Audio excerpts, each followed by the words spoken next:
قبل از اینکه بلاگر بشم و پیج بزنم و اینا توی کارخونه MDF سازی کار می‌کردم. یه بار رفتم به ساکارم برگشتم بهش گفتم که آقای فامیلش دهستانی، آقای دهستانی چی میشه که بین آدما اینقدر فرق گذاشته میشه؟ چرا یکی مثل شما اینقدر پول داره، یکی مثل من باید اینقدر مثل سگ کار کنه، اون موقع حقوقمون 2,800,000 بود؟ مگه نمیگید که خدا همه رو یک سال آفریده؟ پس چرا یه نفر باید سر چهارراه نیازمند باشه گدایی کنه، یه نفر باید تو پنتهاوس بشینه با تخماش ور بره؟ یه جمله گفت جدی من از اون به بعد باعث شد که عزممو جذب کنم و تلاش کنم. برگشت گفت حرومزاده مگه نگفتم میخوای صحبت کنی دستگاه رو خاموش کن؟ آقای دهستانی یه مقدار بی‌حساب بود ولی من از اون پروتر بودم. گفتم تو اول تا آخرت. اونم سیکمو زد از کارگاه انداخت بیرون، اخراجم کرد. منم چند وقت بیکار بودم، تازه حقوق اون ماه هم نداد.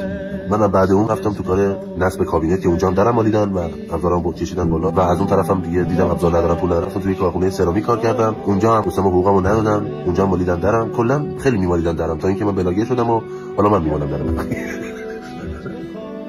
اومدم جمله انگیزشی بگم ولی خب دیدم زندگی به انگیزش نمیخوره.